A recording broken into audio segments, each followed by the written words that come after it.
Imagina que neste preciso momento seguras entre os teus dedos un único grão de areia. Sentes a súa textura áspera, quase imperceptível, tan pequena que mal consegues distinguir a súa forma sen aproximares os ollos. Este grão minúsculo, este fragmento de rocha desgastado por millóns de anos de erosão, parece insignificante, quase invisível na vastidón da túa mão. Agora fexa os ollos e tenta visualizar cuántos destes grãos serían necesarios para cobrir a palma da túa mão, depois o teu brazo inteiro, depois o xan do cuarto onde te encontras. A cuantidade já comeza a escapar a túa capacidade de contar, non é verdade? Mas continúa este exercicio mental, porque é aquí que a túa percepción da realidade comezará a desmoronarse de forma irreversible. Imagina agora todos os grãos de areia dunha praia inteira, non unha pequena enseada, mas unha extensão de costa con kilómetros e kilómetros de comprimento, onde a areia se acumula en dunas que se erguen como montañas douradas. Tenta visualizar cada grão individual nesa praia, cada partícula que foi moldada pelas ondas durante eras geológicas. O número já ultrapasou completamente a túa capacidade de comprensión. Transformouse nunha abstracción matemática que o teu cérebro simplesmente recusa a procesar como cuantidade real. Mas este exercicio mental está apenas a comezar, porque agora precisas de expandir a túa imaginación para alén de unha única praia. Pensa en todas as praias do teu país, depois en todas as praias de todos os continentes, en cada deserto onde a areia se estende até ao horizonte, en cada leito de río onde partículas microscópicas se depositaran ao longo de milenios. Pensa nas areias submersas dos océanos, nas camadas sedimentares enterradas a kilómetros de profundidade na crosta terrestre, en cada grão que existe en todo o planeta Terra. O número tornou-se tão absurdamente grande que perdeu qualquer significado tangível para tua mente. Transformou-se numa sequência de algarismos que podes escrever no papel, mas que não consegues verdadeiramente sentir ou compreender. E aqui está o momento crucial deste experimento mental, o ponto onde a tua consciência está prestes a ser permanentemente alterada. Se cada grão de areia em todo o planeta Terra representasse uma estrela, ainda não terias grãos suficientes para representar todas as estrelas que existem apenas na nossa galáxia, a Via Láctea. Deixa esta informação penetrar lentamente na tua mente, porque ela não é uma metáfora poética, não é um exagero retórico, é um facto científico rigorosamente verificado que desafia tudo aquilo que a tua intuição te diz ser possível. Neste momento, provavelmente sentes uma espécie de vertigem mental, uma sensação de que o chão firme da tua compreensão do mundo começou a dissolver-se sob os teus pés. Esta sensação não é acidental, não é um efeito colateral indesejado desta comparação, é precisamente o objetivo deste exercício. O teu cérebro, este órgão extraordinário que evoluiu durante milhões de anos para te ajudar a sobreviver nas savanas africanas, foi calibrado para lidar com quantidades que fazem sentido à escala humana. O número de frutos numa árvore, a quantidade de predadores numa manada, a distância até ao próximo abrigo. Nunca, em toda a história evolutiva da tua espécie, houve necessidade de compreender verdadeiramente números que ultrapassam os milhares, ou, no máximo, os milhões.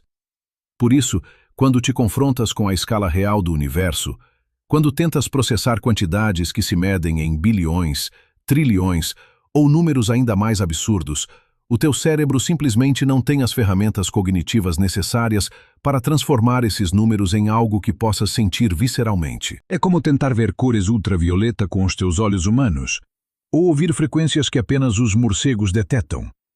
A limitação não está na realidade, está nos teus instrumentos de percepção. E, no entanto, aqui está o paradoxo fascinante que define a condição humana. Apesar destas limitações biológicas profundas, apesar de o teu cérebro ter sido moldado para compreender apenas uma fatia minúscula da realidade, conseguiste desenvolver ferramentas matemáticas e científicas que te permitem mapear e compreender escalas que estão completamente fora do alcance da tua intuição.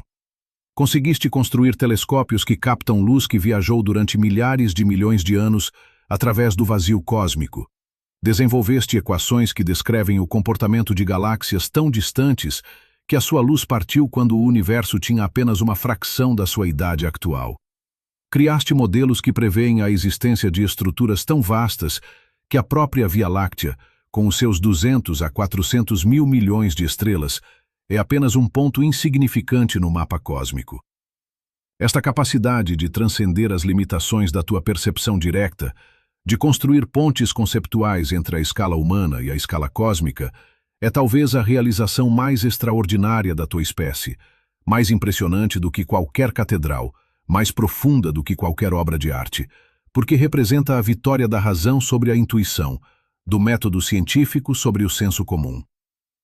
Mas antes de mergulharmos mais fundo neste abismo de escalas incompreensíveis, antes de explorarmos números que farão a comparação dos grãos de areia parecer trivial, precisamos de estabelecer um ponto de partida sólido, um alicerce de compreensão que nos permita construir esta jornada de forma sistemática.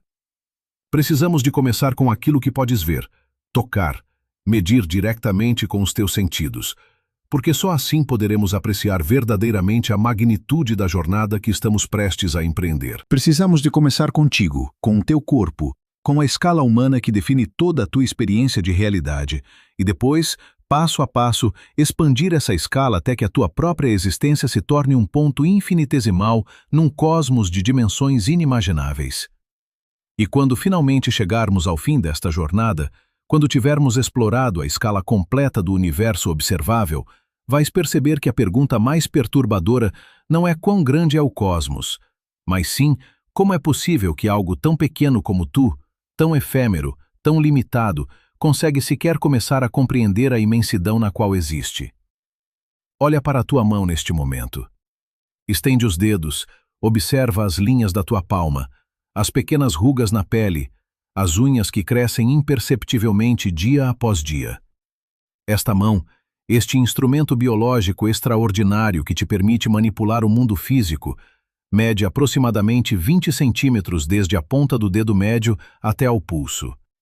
É uma medida que podes verificar facilmente, que faz sentido imediato para a tua percepção, que se encaixa perfeitamente na escala de objetos com os quais interages diariamente. Quando pegas numa chávena de café, quando abres uma porta, quando escreves numa folha de papel, estás a operar numa escala que o teu cérebro compreende intuitivamente, sem necessidade de cálculos ou conversões. Esta é a tua escala nativa, o domínio dimensional onde a tua intuição funciona perfeitamente, onde podes estimar distâncias com um simples olhar, avaliar pesos com um gesto, prever trajetórias sem equações. Durante toda a história da humanidade, durante os milhões de anos em que os teus antepassados caçavam, colhiam, construíam abrigos e criavam ferramentas, esta escala humana era tudo o que importava. Era o único domínio dimensional que tinha relevância prática para a sobrevivência. Os primeiros humanos que olharam para o céu nocturno e viram as estrelas não tinham qualquer noção da verdadeira distância até esses pontos de luz. Para eles, as estrelas podían estar algumas centenas de metros acima das súas cabezas, talvez algúns quilómetros, penduradas nunha abóbada celeste sólida que cobría a Terra como un tecto cósmico. Esta interpretación non era estupidez ou ignorancia, era simplemente a aplicación lógica da única escala que coñecían, a única evidencia que tiñan. Cando ves unha luz ao longe durante a noite, o teu cérebro automáticamente tenta estimar a súa distancia con base en pistas visuais, o brillo, o tamaño aparente, a claridade da atmosfera. Estas pistas funcionan perfeitamente para distancias humanas, para luces que están a decenas ou centenas de metros de ti, mas tórnanse completamente inúteis cando aplicadas a objetos que están a distancias astronómicas. Unha estrela que está a millóns de kilómetros de distancia pode parecerte tan brillante como unha fogueira que está a apenas algúns kilómetros, porque o teu cérebro simplesmente non ten forma de calibrar a diferenza. A túa percepción visual foi optimizada pela evolución para funcionar nun intervalo moito específico de distancias, e fora dese intervalo, tórnase sistemáticamente enganadora. Foi apenas cando os humanos comezaron a desenvolver ferramentas de medición máis sofisticadas que a verdadeira escala do cosmos comezou a revelarse. Os antigos gregos, con a súa genialidade matemática característica, foron os primeiros a facer estimativas sorprendentemente precisas do tamaño da Terra. Eratóstenes, no século III antes da Era Común, mediu a circunferencia do planeta con unha precisión notável usando apenas a sombra de unha vara e geometría básica. Ele observou que ao mediodía do solsticio de verán, nunha cidade chamada Siena, o sol estaba directamente acima, non proxetando sombra alguma nun pozo vertical, enquanto que em Alexandria, no mesmo momento, uma vara vertical projetava uma sombra que formava um ângulo de aproximadamente 7 graus. Conhecendo a distância entre as duas cidades e aplicando geometria simples, calculou que a circunferência da Terra seria de aproximadamente 40.000 quilômetros, um valor extraordinariamente próximo das medições modernas. Esta foi talvez a primeira vez na história humana que alguém conseguiu medir algo que estava completamente fora da escala da experiência direta, que transcendeu as limitações da percepção imediata através do poder do raciocínio matemático. Mas mesmo esta realização impressionante ainda operava numa escala que, embora vasta, era pelo menos conceptualmente acessível. 40.000 quilômetros é uma distância enorme, certamente, mas ainda podes imaginá-la como uma sequência de jornadas humanas. Se caminhasses 20 quilômetros por dia, levarias aproximadamente 5 anos e meio a circunnavegar o planeta. É um número grande, mas não é um número que destrua completamente a tua intuição. Podes visualizar a jornada, podes imaginar os passos, podes relacionar a distância com experiências humanas concretas.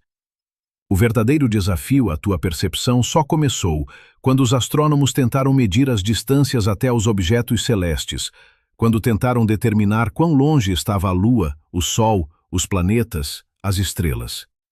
Aqui, pela primeira vez, os números começaram a tornar-se verdadeiramente incompreensíveis, a escapar completamente ao domínio da intuição humana. A Lua, o objeto celeste mais próximo da Terra, está a uma distância média de 384.000 quilômetros. Se tentasses caminhar até a Lua à mesma velocidade de 20 quilômetros por dia, levarias mais de 50 anos a chegar lá, assumindo que podias caminhar através do vácuo do espaço, o que obviamente não podes. E aqui está onde a escala começa verdadeiramente a escapar-te. A Lua é o objeto mais próximo de nós no espaço. Está praticamente ao nosso lado em termos cósmicos, e, no entanto, já está a uma distância que ultrapassa qualquer experiência humana direta. Quando os astronautas da Apollo viajaram até a Lua, levaram 3 dias a fazer a jornada, viajando a velocidades que nenhum ser humano tinha experimentado antes na história. 3 dias de viagem contínua a dezenas de milhares de quilómetros por hora, apenas para alcançar o nosso vizinho mais próximo no cosmos. E isto é apenas o começo, apenas o primeiro passo para fora do berço terrestre. O Sol, a estrela que ilumina os teus dias e torna possível toda a vida na Terra, está a uma distância média de 150 milhões de quilómetros. Esta distância é tão vasta que a luz, viajando a 300.000 quilómetros por segundo, a velocidade mais rápida possível no universo, leva 8 minutos e 20 segundos a percorrer a distância entre o Sol e a Terra. Pensa nisto. Quando olhas para o Sol, estás literalmente a ver o passado. Estás a ver como o Sol era há mais de 8 minutos. Porque a luz que está a entrar nos teus olhos neste momento partiu da superfície solar há este tempo atrás. Agora tenta imaginar a distância até ao planeta mais distante do nosso sistema solar. Neptuno orbita o Sol a uma distância média de aproximadamente 4.500 milhões de quilómetros, 30 vezes mais longe do que a Terra. A luz do Sol leva mais de 4 horas a chegar até Neptuno, e uma nave espacial, mesmo viajando a velocidades que parecem impossíveis à escala humana, leva mais de uma década a fazer a jornada. A sonda Voyager 2, lançada em 1977, levou 12 anos a chegar a Neptuno, e quando finalmente passou pelo planeta em 1989, estava tão longe da Terra que os sinais de rádio, viajando à velocidade da luz, levavam mais de 4 horas a chegar até nós. Isto significa que quando os engenheiros na Terra enviavam um comando para a sonda, tinham de esperar mais de 8 horas para receber confirmação de que o comando tinha sido executado. 4 horas para o sinal chegar até a sonda e mais 4 horas para a resposta voltar. E, no entanto, apesar desta distância verdadeiramente vasta, apesar de Neptuno estar tão longe que desafia qualquer analogia humana significativa, ainda estamos a falar apenas do nosso próprio sistema solar, apenas do pequeno conjunto de planetas que orbita a nossa estrela, apenas do nosso quintal cósmico imediato. Mas agora chegamos ao ponto crucial, ao momento onde a tua intuição não vai apenas falhar, vai colapsar completamente, vai revelar-se tão inadequada para a tarefa de compreender a realidade que vais questionar se alguma vez compreendeste verdadeiramente o que significa a palavra distância. Porque tudo o que discutimos até agora, Todas estas distâncias vastas dentro do nosso sistema solar, todas estas jornadas que levariam décadas ou séculos com a tecnologia atual, tudo isto é absolutamente insignificante, completamente trivial, quando comparado com as distâncias até as estrelas.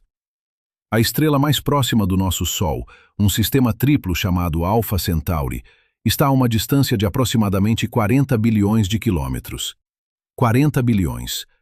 Deixa este número penetrar na tua mente por um momento. Não 40 milhões, não 40 mil milhões, mas 40 bilhões de quilômetros. A luz, viajando a 300 mil quilômetros por segundo, leva mais de 4 anos a percorrer esta distância. Isto significa que quando olhas para Alpha Centauri através de um telescópio, estás literalmente a ver como este sistema estelar era há mais de 4 anos.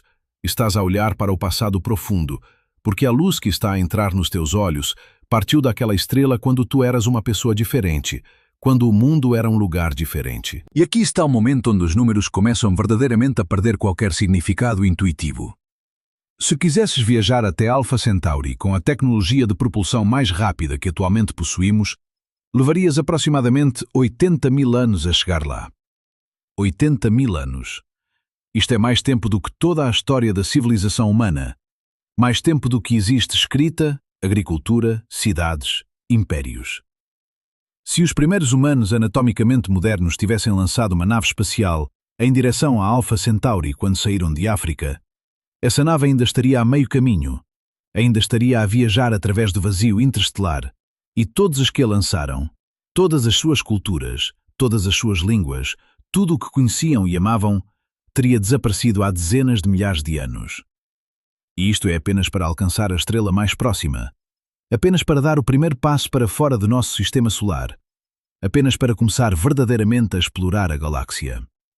A Via Láctea, a nossa galáxia, contém entre 200 e 400 mil milhões de estrelas, espalhadas por um disco que tem aproximadamente 100 mil anos-luz de diâmetro. Um ano-luz, para que fiques claro, é a distância que a luz percorre num ano, aproximadamente 9 bilhões e meio de quilómetros. Portanto, o diâmetro da nossa galáxia é de aproximadamente 950 mil bilhões de quilómetros. Neste ponto, os números tornaram-se tão absurdamente grandes que perderam completamente qualquer conexão com a experiência humana. Não podes visualizar 950 mil bilhões de quilómetros, não podes relacionar esta distância com nada que tenhas experimentado ou possas experimentar. O teu cérebro simplesmente não tem a arquitetura cognitiva necessária para processar quantidades desta magnitude. É como tentar imaginar verdadeiramente o que significa 1 bilhão de anos, ou visualizar um objeto com 1 bilhão de faces, ou compreender visceralmente o que significa a temperatura no centro de uma estrela. Podes escrever os números, podes fazer os cálculos, podes até usar metáforas e analogias para tentar tornar estas quantidades mais acessíveis, mas no fundo, no nível da compreensão intuitiva direta, estas escalas estão completamente fora do teu alcance. E no entanto, e este é o ponto crucial que precisas de compreender, estas escalas são reais, são mensuráveis, são verificáveis através de múltiplos métodos científicos independentes. Não são especulações filosóficas, não são exageros poéticos, são factos empíricos sobre a estrutura do universo no qual existes. Mas talvez neste momento estejas a sentir uma pontada de cepticismo, uma voz interior que questiona como é possível que os cientistas saibam estas coisas com tanta certeza. Afinal, nunca enviamos uma nave espacial até Alpha Centauri, nunca medimos diretamente a largura da Via Láctea com uma fita métrica cósmica. Nunca viajamos até os confins do universo observável para verificar pessoalmente estas distâncias astronômicas. Como podemos ter tanta confiança em números tão absurdamente grandes, em distâncias tão completamente fora do alcance da verificação direta? Esta é uma pergunta perfeitamente razoável, uma manifestação saudável de cepticismo científico, e merece uma resposta rigorosa e detalhada. A verdade é que os astrônomos desenvolveram uma série de métodos engenhosos e interligados para medir distâncias cósmicas, métodos que se baseiam em princípios físicos fundamentais e que podem ser verificados independentemente através de múltiplas técnicas diferentes. Estes métodos formam o que os astrônomos chamam de escada de distâncias cósmicas, uma secuencia de técnicas de medição que se sobrepoem e se validam mutuamente, permitindo-nos estender as nosas medições desde a escada do Sistema Solar até os confins do universo observável. O primeiro degrau desta escada é a paralaxe, un principio geométrico simples que podes verificar tú mesmo neste momento. Estende o brazo e levanta o polegar. Agora fecha o ollo esquerdo e observa a posición do teu polegar en relación ao fundo. Depois abre o ollo esquerdo e fecha o direito. Ves como o teu polegar parece saltar para o lado en relación ao fundo. Este aparente movimento é chamado paralaxe, e acontece porque os teus dois ollos ven o polegar de ángulos ligeiramente diferentes. Cuanto máis próximo o objeto está de ti, maior é o salto aparente. Cuanto máis longe está, menor é o salto. Os astrónomos usan exactamente o mesmo principio para medir distancias até as estrelas próximas. Mas en vez de usar os teus dois ollos separados por algúns centímetros, usan a órbita da Terra en torno do Sol como liña de base. Observan unha estrela en xaneiro, cando a Terra está de un lado da súa órbita, e depois observan a mesma estrela en xullo, cando a Terra está do lado oposto, a 300 millóns de kilómetros de distancia. Se a estrela estiver suficientemente próxima, parecerá terse movido ligeiramente en relación ás estrelas de fundo máis distantes. E medindo este movimento angular minúsculo, os astrónomos poden calcular a distancia até a estrela usando trigonometría básica. Este método de paralaxe funciona perfeitamente para estrelas que están a algunhas centenas de anos-luz de distancia. Mas para estrelas máis distantes, o ángulo de paralaxe tórnase tan pequeno que é imposible de medir con precisão, mesmo con os telescopios máis sofisticados. Por iso, os astrónomos desenvolveron outros métodos que se baseian nas propiedades físicas das propias estrelas. Descubriron que certas estrelas, chamadas variáveis cefeidas, pulsan con un ritmo regular, e que existe unha relación directa entre o período de pulsación e a luminosidade intrínseca da estrela. Cuanto máis longo o período, máis brillante a estrela. Isto significa que se observares unha cefeida e medires o seu período de pulsación, podes determinar cuán brillante ela realmente é. E depois, comparando este brillo intrínseco como brillo aparente que observas da Terra, podes calcular a distancia até a estrela. É como ver unha lámpada ao longe. Se souberes que é unha lámpada de 100 watts, podes estimar a súa distancia con base en cuán fraca ela parece. As cefeidas funcionan como faróis cósmicos de brillo coñecido, permitíndonos medir distancias até galaxias que están a millóns de anos-luz de distancia. Para distancias aínda maiores, os astrónomos usan supernovas do tipo 1A, explosións estelares cataclísmicas que ten sempre aproximadamente o mesmo brillo intrínseco. Cando unha estrela aná branca nun sistema binario acumula materia suficiente da súa compañeira, atinge unha masa crítica e explode nunha supernova termonuclear de luminosidade previsível.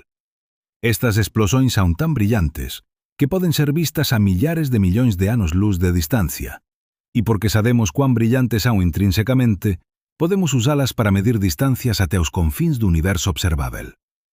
Foi usando supernovas do tipo 1A que os astrónomos descubriran no final dos anos 90 que a expansán do universo está a acelerar, unha descoberta tan surpreendente e importante que valeu o Premio Nobel da Física. Mas para alén destes métodos directos de medición de distancia, os astrónomos tamén poden verificar as súas medições a través de múltiplas liñas de evidencia independentes. Por exemplo, podem medir a velocidade de rotação de uma galáxia e usar as leis da física para calcular quanta massa ela deve conter e depois comparar isto com a quantidade de luz que a galáxia emite para estimar a sua distância. Podem observar o desvio para o vermelho da luz de galáxias distantes, causado pela expansão do universo, e usar este desvio para calcular quão longe a galáxia está e há quanto tempo a luz partiu. Podem estudar a radiação cósmica de fundo em micro-ondas, o brilho residual do Big Bang, que permeia todo o universo, e usar as minúsculas flutuações nesta radiação para mapear a estrutura do cosmos em grande escala.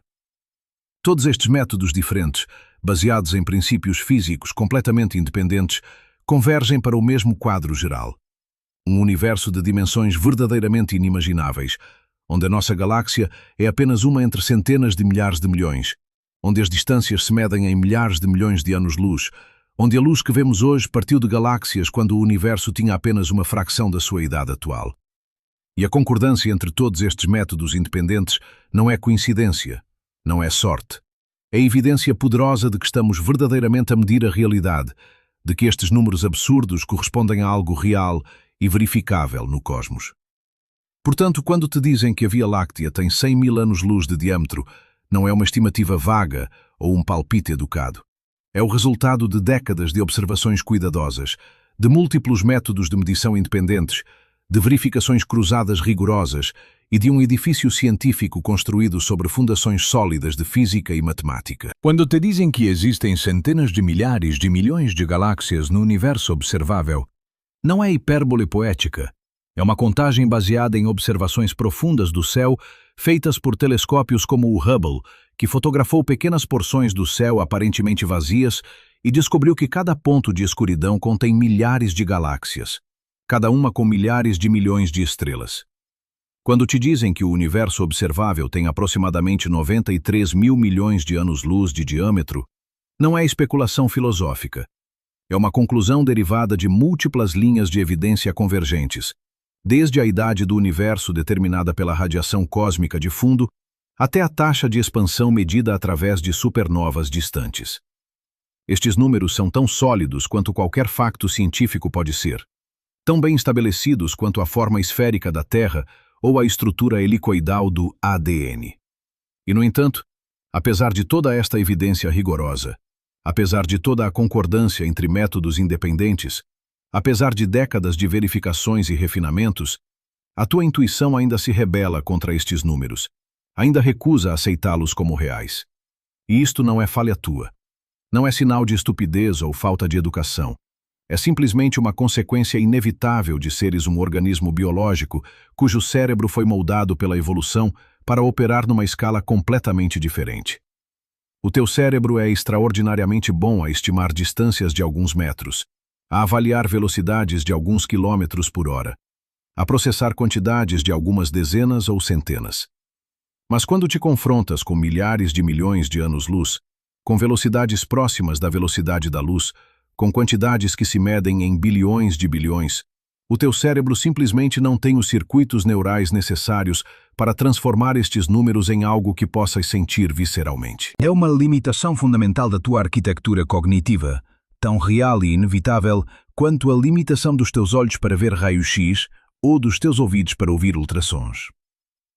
Mas reconhecer esta limitação não significa render-te a ela. Não significa aceitar que o cosmos está para sempre fora do teu alcance conceptual. Porque aqui está a verdade profunda e libertadora que precisas de compreender. Embora não possas sentir intuitivamente estas escalas cósmicas, podes compreendê-las intelectualmente. Podes mapeá-las matematicamente. Podes explorá-las cientificamente. Podes usar a linguagem da matemática para construir pontes conceptuais entre a escala humana e a escala cósmica. Podes usar o método científico para verificar e validar as tuas medições. Podes usar a tua imaginação treinada para visualizar, ainda que imperfeitamente, a vastidão na qual existes. E quando fazes isto, quando transcendes as limitações da tua intuição através do poder da razão e do método científico, estás a participar numa das aventuras intelectuais mais profundas e transformadoras que a humanidade já empreendeu. Estás a expandir a tua consciência para além dos limites estreitos da experiência direta. Estás a tocar, ainda que brevemente, a verdadeira natureza da realidade. Estás a compreender o teu lugar no cosmos, não através de mitos reconfortantes ou ilusões antropocêntricas, mas através de factos rigorosos e verificáveis. E esta compreensão, por mais perturbadora que seja, por mais que desafie o teu senso de importância e centralidade, é infinitamente mais rica, mais profunda, mais verdadeiramente inspiradora do que qualquer fantasia reconfortante poderia ser.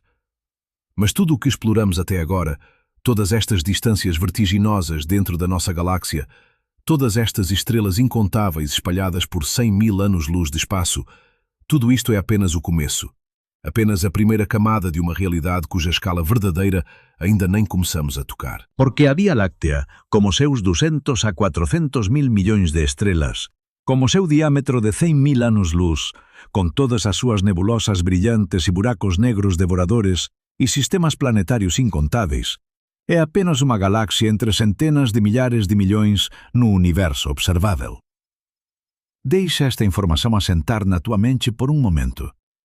Tudo o que discutimos, todas estas distâncias que já ultrapassaram completamente a tua capacidade de compreensão intuitiva, toda esta vastidão que já fez a Terra parecer um grão de poeira insignificante, tudo isto descreve apenas uma única galáxia, Apenas um único aglomerado de estrelas num cosmos que contém centenas de milhares de milhões de aglomerados semelhantes.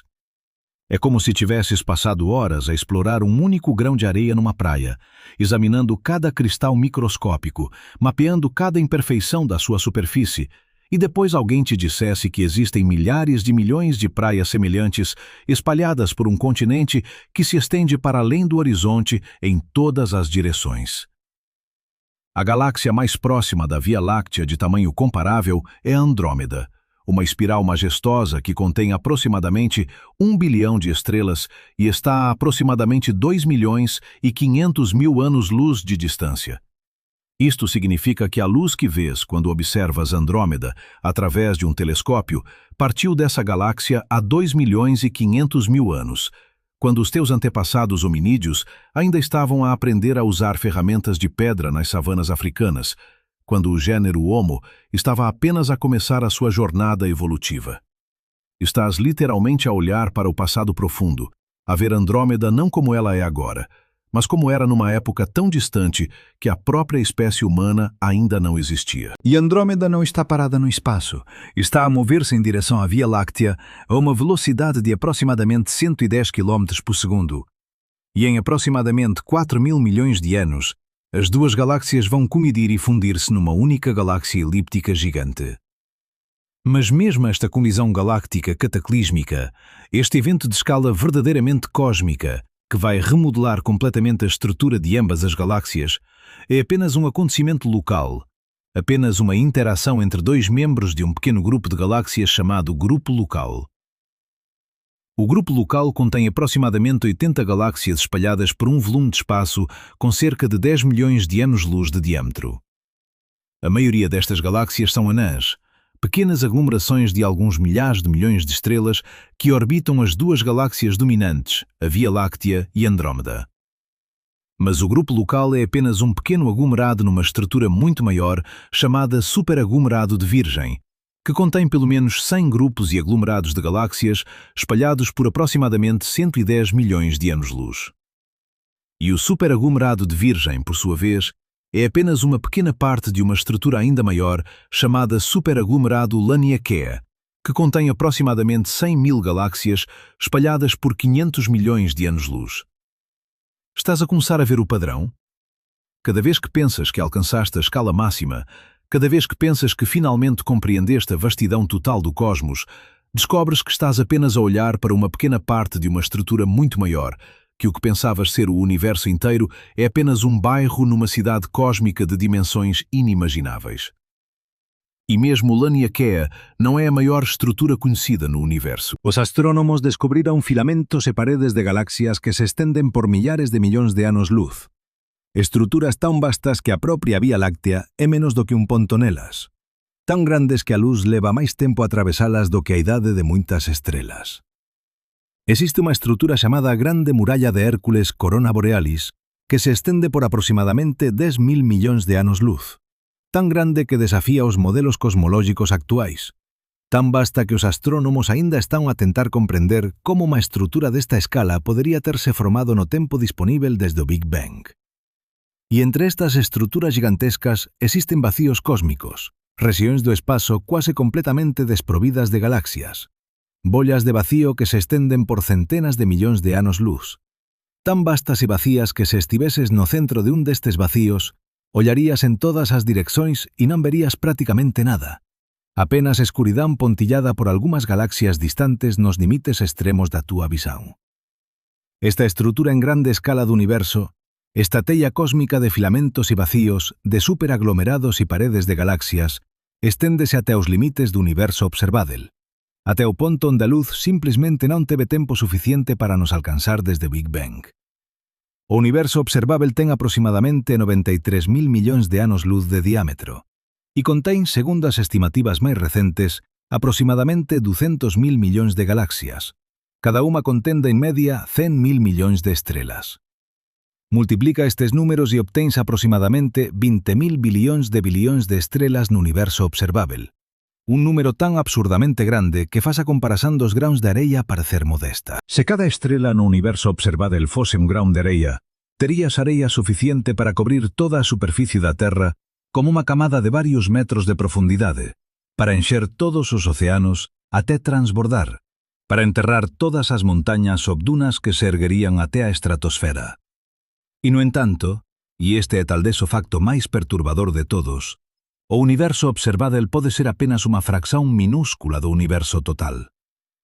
As leis da física suxeren que o universo pode estenderse moito para alén do horizonte observável. Pode ser infinito en extensão. Pode conter un número literalmente infinito de galaxias, estrelas, planetas. Ou pode ser finito mas ilimitado, curvándose sobre sí mesmo de formas que a túa intuición tridimensional non consegue visualizar. Ou pode ser apenas un entre infinitos universos nun multiverso de dimensões inimagináveis, onde cada universo ten as súas propias leis físicas, as súas propias constantes fundamentais, a súa propia historia cósmica. Estas posibilidades non son ficción científica, non son especulación selvaxen, son consecuencias legítimas das nosas mellores teorías físicas, hipóteses que os cosmólogos levan a serio e tentan testar a través de observacións cada vez máis precisas da radiación cósmica de fundo e da estrutura en grande escala do cosmos. E se alguma destas posibilidades for verdadeira, entón tudo o que discutimos até agora, todos estes números incomprensíveis, todas estas distancias vertiginosas, toda esta vastidão que já fez a túa existencia parecer infinitesimal, tudo isto descreve apenas unha fracción infinitesimal da realidade total, apenas o pequeno pedazo de cosmos que conseguimos observar da nosa posición particular no espaço e no tempo. Mas agora precisamos de facer algo que pode parecer contraditorio depois de tudo que exploramos até este momento. Depois de termos viajado através de distâncias tão vastas que fizeram a Terra parecer menos do que um grão de poeira, depois de termos contemplado estruturas cósmicas que se estendem por milhares de milhões de anos-luz, depois de termos confrontado números que destroem completamente qualquer intuição humana sobre escala e magnitude, precisamos agora de inverter completamente a direção da nossa jornada. Precisamos de mergulhar para dentro em vez de expandir para fora. Precisamos de explorar o infinitamente pequeno em vez do infinitamente grande. Precisamos de descer através das camadas da realidade até chegarmos aos alicerces fundamentais da existência. Porque acontece que a escala cósmica que acabamos de explorar, por mais vertiginosa que seja, é apenas metade da história. A outra metade encontra-se na direção oposta, no reino do microscopicamente pequeno, onde as leis da física que governam o teu cotidiano deixam de funcionar e são substituídas por princípios tão estranhos, tão contraintuitivos, tão profundamente perturbadores que vão fazer as distâncias cósmicas parecerem quase reconfortantes em comparação. E o ponto de partida para esta jornada descendente não está nas estrelas distantes ou nas galáxias longínquas, está aqui mesmo, neste preciso momento, dentro do teu próprio corpo, dentro de cada célula que te constitui, dentro de cada átomo que forma essas células. Porque enquanto lês estas palavras, enquanto o teu cérebro processa esta informação, enquanto os teus olhos seguem as linhas deste texto, está a acontecer dentro de ti um espetáculo de complexidade e estranheza que rivaliza com qualquer fenômeno cósmico que possamos observar através dos telescópios mais poderosos. Neste exacto instante, aproximadamente 7.000 milhões de milhões de milhões de milhões de milhões de átomos estão a cooperar de forma extraordinariamente coordenada para manter a tua consciência funcionando, para manter o teu coração a bater, para manter os teus pulmões a respirar, para manter cada proceso bioquímico que te mantém vivo. Cada um destes átomos é uma estrutura de complexidade surpreendente. Un pequeno sistema solar en miniatura onde electróns orbitan un núcleo central a velocidades que se aproximan de unha fracción significativa da velocidade da luz. Mas aquí está o primeiro facto verdadeiramente perturbador sobre a escala atómica. O primeiro indicio de que a realidade a un nivel microscópico é fundamentalmente diferente de tudo o que a túa experiencia cotidiana te ensinou a esperar. Se pudeses ampliar un único átomo até o tamaño de un estadio de futebol, o núcleo no centro sería do tamaño de unha ervilha colocada no centro do campo, e os electróns serían partículas aínda máis pequenas orbitando algures nas bancadas. Todo o resto, todo o espazo entre o núcleo e os electróns, sería vacío absoluto, vácuo puro, nada. Isto significa que o átomo, a unidade fundamental da materia da cual tudo é feito, incluindo o teu corpo, É, na verdade, mais de 99,999999% espaço vacío. A cadeira onde estás sentado neste momento, que parece tão sólida, tão tangível, tão inequivocamente real, é na verdade quase inteiramente vacío. Uma ilusão de solidez criada pelas forças electromagnéticas que impeden os electrões dos átomos da cadeira de se sobreporem aos electrões dos átomos do teu corpo. Quando tocas numa superfície, quando sentes a resistência sólida de um objeto, não estás realmente a tocar em nada no sentido convencional da palavra. Os átomos da tua mão nunca entram em contacto físico direto com os átomos da superfície. Em vez disso, os eletrões na camada exterior dos átomos da tua pele repelem eletricamente os eletrões na camada exterior dos átomos da superfície, e é esta repulsão eletromagnética que interpretas como solidez, como resistência, como toque. Nunca na tua vida tocaste verdadeiramente em nada. Nunca os átomos do teu corpo entraram em contato direto com os átomos de qualquer outro objeto. Tudo o que alguma vez sentiste foi a repulsão eletromagnética entre nuvens de eletrões. Tudo o que alguma vez experimentaste como solidez foi uma ilusão criada por forças fundamentais que operam a escalas tão pequenas que são completamente invisíveis à tua percepção direta. E esta revelação é apenas o começo, apenas a primeira camada de estranheza que encontramos quando começamos a explorar o mundo quântico. Porque quando os físicos do início do século XX começaram a investigar o comportamento dos átomos e das partículas subatômicas, descobriram algo tão profundamente perturbador, tão radicalmente contraintuitivo, que muitos deles, incluindo alguns dos maiores gênios científicos da história, recusaram-se inicialmente a acreditar nos resultados das suas próprias experiências. Descobriram que, ao nível quântico, a própria natureza da realidade muda de formas que desafiam não apenas a intuição humana, mas os próprios fundamentos da lógica clássica que usamos para compreender o mundo macroscópico. Pensa no electrão que orbita o núcleo de um átomo de hidrogênio no teu corpo neste momento. Na tua imaginação, provavelmente visualizas este electrão como uma pequena esfera sólida, uma partícula minúscula que se move numa órbita definida em torno do núcleo, como um planeta em miniatura orbitando uma estrela microscópica. Esta imagem mental é reconfortante, é intuitiva, encaixa-se perfeitamente no modelo de realidade que construíste através de décadas de experiência com objetos macroscópicos. Mas esta imagem está completamente, fundamentalmente, irreparavelmente errada. O electrão não é uma partícula no sentido convencional da palavra, não tem uma posição definida no espaço, não segue uma trajetória determinada, não existe como um objeto localizado até o momento em que o observas. Em vez disso, o electrão existe como uma nuvem de probabilidade, uma função de onda que se espalha pelo espaço em torno do núcleo, descrevendo não onde o electrão está, mas onde ele poderia estar se decidisses medi-lo. Esta não é uma limitação do nosso conhecimento, não é uma questão de não termos instrumentos suficientemente precisos para determinar a posição exata do electrão. É uma propriedade fundamental da própria realidade ao nível quântico.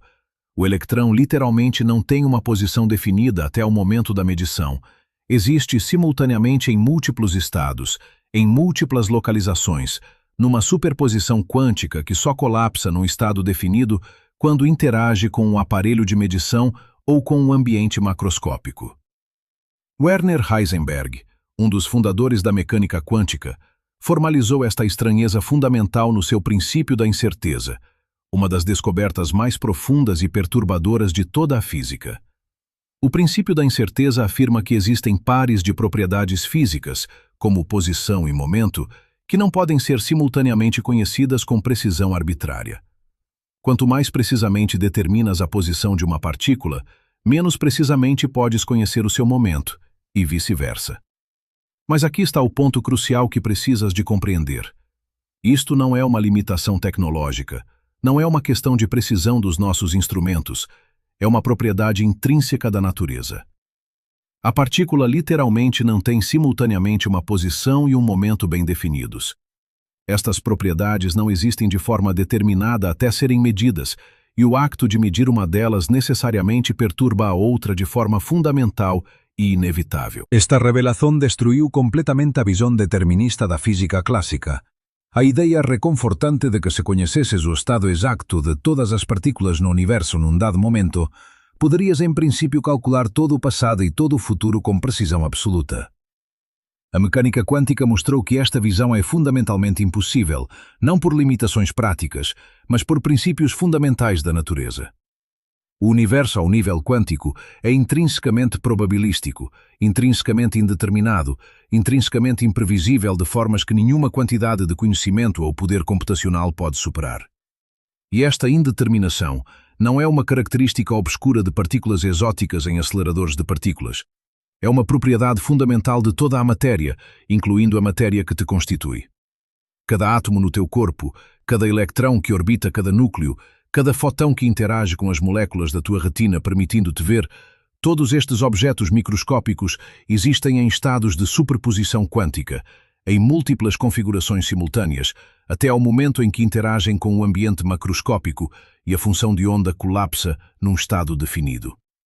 A razão pela qual não observas esta estranheza quântica no teu cotidiano, a razão pela qual as cadeiras parecem sólidas e os objetos têm posições definidas e o mundo macroscópico se comporta de acordo com as leis intuitivas da física clássica, é porque os objetos macroscópicos contêm tantos átomos, tantas partículas, que as suas funções de onda individuais se entrelaçam e interferem de formas tão complexas que o comportamento quântico médio se aproxima do comportamento clássico.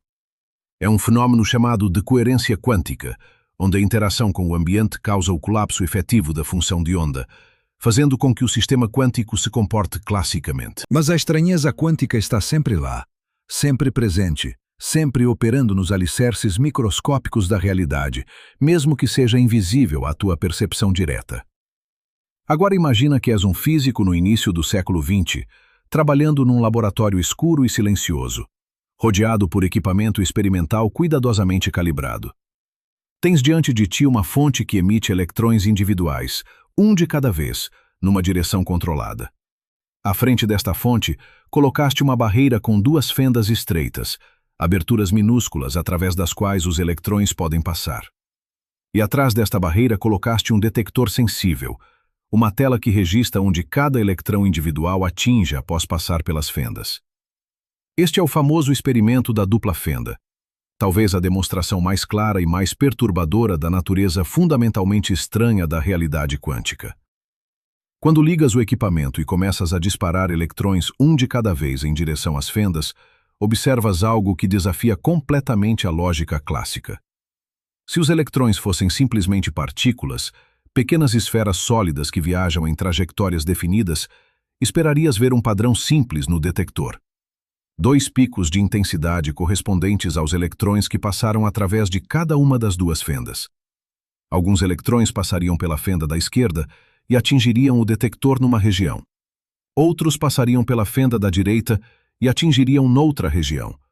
E o padrão resultante seria simplesmente a soma destes dois grupos. Mas não é isto que observas. Em vez disso, vês um padrão de interferência, uma série de bandas claras e escuras que se alternam através do detector. Exatamente o tipo de padrão que esperarias se ondas estivessem a passar pelas duas fendas e a interferir uma com a outra. Regiões onde as ondas de ambas as fendas chegam em fase construtiva mostram alta intensidade. Regiões onde chegam em fase destrutiva mostram baixa intensidade, criando o padrão característico de franjas de interferência.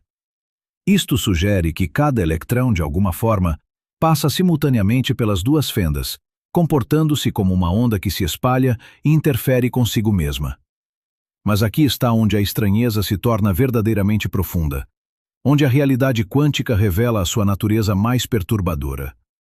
Decides modificar a experiência para descobrir por qual fenda cada eletrão realmente passa. Colocas detectores junto a cada fenda, dispositivos sensíveis que podem registrar a passagem de um eletrão sem o destruir. Agora, quando disparas eletrões em direção às fendas, os detectores junto às fendas registram por qual delas cada eletrão passa. E neste momento, algo extraordinário acontece. O padrão de interferência desaparece completamente. Assim que começas a observar por qual fenda cada eletrão passa, o padrão no detector final muda de um padrão de interferência para o padrão de duas bandas que esperarias de partículas clássicas. É como se o simples acto de observar, de medir por qual fenda o electrão passa, forçasse o electrão a comportar-se como uma partícula em vez de uma onda, a escolher uma fenda em vez de passar por ambas simultaneamente. E se removeres os detectores junto às fendas, se deixares de observar o caminho do electrão, o padrão de interferência regressa imediatamente, como se o electrão soubesse que não está a ser observado e voltasse a comportar-se como uma onda que passa por ambas as fendas. Esta dependência do resultado experimental no acto de observação é uma das características mais profundamente perturbadoras da mecânica quântica e tem gerado debates filosóficos intensos desde que foi descoberta. O que significa exatamente observação neste contexto? Será que a consciência humana tem um papel especial na determinação da realidade? Ou será que qualquer interação física que extraia informação sobre o sistema conta como observação? A interpretação mais amplamente aceita, a interpretação de Copenhaga, desenvolvida por Niels Bohr e Werner Heisenberg, sugere que a função de onda do electrão, que descreve a sua existência em superposição de estados, colapsa num estado definido no momento da medição, e que antes deste colapso não faz sentido perguntar por qual fenda o electrão passou, porque ele literalmente não passou por nenhuma fenda específica, existiu numa superposição de passar por ambas. Mas esta interpretação levanta questões filosóficas profundas sobre a natureza da realidade. Se o electrão não tem uma trajetória definida até ser observado, o que significa dizer que ele existe antes da observação? Será que a realidade ao nível quântico é fundamentalmente indeterminada, existindo apenas como potencialidades até ser atualizada pela medição? E se sim, o que isto implica sobre a natureza da realidade macroscópica que emerge deste substrato quântico indeterminado? Mas a estranheza da mecânica quântica não termina com a superposição e o colapso da função de onda. Existe um fenómeno ainda mais perturbador, ainda mais desafiador para a nossa compreensão intuitiva da realidade, um fenómeno que Albert Einstein famosamente descreveu como a ação fantasmagórica à distância e que recusou aceitar até ao fim da sua vida. Este fenómeno é chamado entrelaçamento quântico e representa talvez a violação mais radical das nossas intuições sobre como o mundo funciona. Imagina que crias um par de partículas, 2 eletrões, por exemplo, através de um processo que os coloca num estado entrelaçado.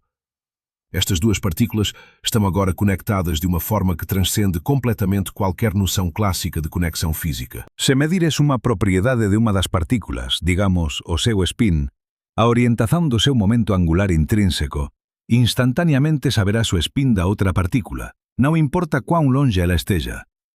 Se a primeira partícula é medida e encontrada con spin para cima, a segunda será necesariamente encontrada con spin para baixo, e viceversa. Isto pode non parecer particularmente extraño a primeira vista. Poderías pensar que as dúas partículas simplesmente ten spins opostos desde o momento da súa criación, e que a medición apenas revela esta propiedade preexistente. É como se tiveses 2 envelopes, un contendo unha bola vermella e outro unha bola azul, e os enviases para lados opostos do universo. Cando abres un envelope e encontras a bola vermella, instantaneamente sabes que o outro envelope contén a bola azul. Mas isto non implica cualquier comunicación misteriosa entre os envelopes.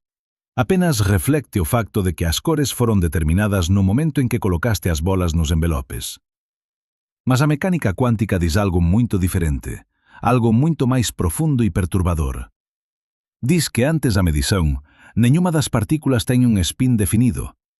Ambas existen nunha superposición de spin para cima e spin para baixo, e é apenas no momento da medición que esta superposición colapsa nun estado definido. E aquí está o aspecto verdadeiramente extraordinario. Cuando medes o spin de unha partícula e a función de onda colapsa, a función de onda da partícula entrelazada, non importa cuán distante, colapsa instantaneamente tamén, de forma correlacionada. É como se a medición de unha partícula enviase instantaneamente unha mensaxe para outra partícula, informando-a de como debe colapsar. E esta mensaxe viaja máis rápido do que a luz. Viola aparentemente o limite de velocidade cósmico estabelecido pela relatividade de Einstein. Durante décadas, muitos físicos, incluindo Einstein, argumentaram que isto era impossível, que devia haver variáveis ocultas, propriedades não observadas das partículas que determinavam os resultados das medições de forma local e determinística, sem necessidade de comunicação instantânea entre partículas distantes. Einstein, Boris Podolsky e Nathan Rosen formularam um argumento famoso, conhecido como o paradoxo EPR, que tentava mostrar que a mecânica quântica devia estar incompleta, que devia haver uma teoria mais profunda que restaurasse o determinismo e a localidade. Mas em 1964, o físico John Bell derivou um conjunto de desigualdades matemáticas, as desigualdades de Bell, que permitiam testar experimentalmente se a natureza obedecia a teorias de variáveis ocultas locais ou se a mecânica quântica estava correta na sua previsão de correlações não locais. E quando as experiências foram finalmente realizadas, mais notavelmente por Alain Aspect e seus colaboradores em França no início dos anos 80, os resultados foram inequívocos. As desigualdades de Bell foram violadas exatamente como a mecânica quântica previa. A natureza não obedece a teorias de variáveis ocultas locais. O entrelaçamento quântico é real, as correlações não locais existem e, de alguma forma, partículas separadas por distâncias arbitrárias podem estar conectadas de formas que transcendem o espaço e o tempo. Isto não significa que podes usar o entrelaçamento para enviar mensagens mais rápidas do que a luz, porque não tens controle sobre o resultado da medição de cada partícula individual, apenas sobre as correlações estatísticas entre múltiplas medições. Mas significa que a realidade ao nível quântico é fundamentalmente não local, que a separação espacial entre objetos não implica independência causal completa, que o universo está interconectado de formas que desafiam completamente a nossa intuição clássica sobre como o espaço e a causalidade funcionam. Agora precisamos de confrontar a questão mais profunda e perturbadora que emerge de toda esta exploração do mundo quântico. Como é possível que um universo governado por leis tão estranhas, tão contraintuitivas, tão radicalmente diferentes de tudo o que a experiência cotidiana nos ensina, possa dar origem ao mundo macroscópico estável e previsível que observamos? Como é que a estranheza quântica, com as suas superposições, os seus colapsos de função de onda, os seus entrelaçamentos não locais, se transforma na física clássica sólida e determinística que governa o comportamento de cadeiras, planetas, galáxias? Esta questão da transição entre o quântico e o clássico, entre o microscópico e o macroscópico, é uma das áreas mais ativas e fascinantes da física contemporânea, e a resposta envolve um processo subtil e profundo chamado decoerência quântica. Quando um sistema quântico, digamos um átomo individual, existe em isolamento completo, sem interagir com o ambiente circundante, pode manter-se indefinidamente numa superposição de estados. O elétron pode existir simultaneamente em múltiplas posições. O átomo pode estar simultaneamente no estado excitado e no estado fundamental. A partícula pode ter simultaneamente múltiplos valores de momento. Mas no mundo real, nenhum sistema está verdadeiramente isolado. Cada átomo, cada molécula, cada partícula está constantemente a interagir com o ambiente circundante, a colidir com outras partículas, a absorver e emitir fotões, a entrelaçar-se com os incontáveis graus de liberdade do ambiente. E cada uma destas interações causa uma medição efetiva, um colapso parcial da função de onda, uma perda gradual da coerência quântica que permite a superposição de estados. Este processo de decoerência acontece extraordinariamente rápido para objetos macroscópicos. Uma molécula de poeira flutuando no ar, por exemplo, colide con millares de millóns de moléculas de ar por segundo, cada colisama entrelazando lixeiramente a función de onda da poeira con a función de onda das moléculas de ar. E en questão de fraccións de segundo, a superposición cuántica é completamente destruída e a partícula de poeira compórtase clásicamente con unha posición e momento ben definidos. Cuanto maior o obxecto, cuanto máis partículas contén, cuanto máis interage con o ambiente, máis rápida é a decoherencia, e máis rapidamente o comportamento cuántico dá lugar ao comportamento clásico. É por isto que nunca observas unha cadeira en superposición de estar simultáneamente en dois lugares, ou un gato simultáneamente vivo e morto, como no famoso experimento mental de Schrödinger. Non é porque as leis da mecánica cuántica deixan de aplicarse a obxectos macroscópicos, é porque a decoherencia causada pela interacción con o ambiente é tão rápida e tão eficaz que a superposición cuántica nunca ten oportunidade de se manifestar a escala macroscópica. Mas aquí está o aspecto verdadeiramente profundo da decoherencia. Ela non é apenas un proceso que esconde a estranheza cuántica, é o proceso que permite a emergencia da realidade clásica, que cría a ilusão de un mundo determinístico e ben definido a partir do substrato cuántico indeterminado e nebuloso. A solidez dos obxectos, a definición das trayectorias, a previsibilidade do movimento, Todas estas características do mundo macroscópico que tomamos como garantidas son propiedades emergentes, padrões que surgem quando sistemas cuánticos complexos interagem com ambientes ainda mais complexos. A física clássica não é uma aproximação grosseira da mecânica quântica.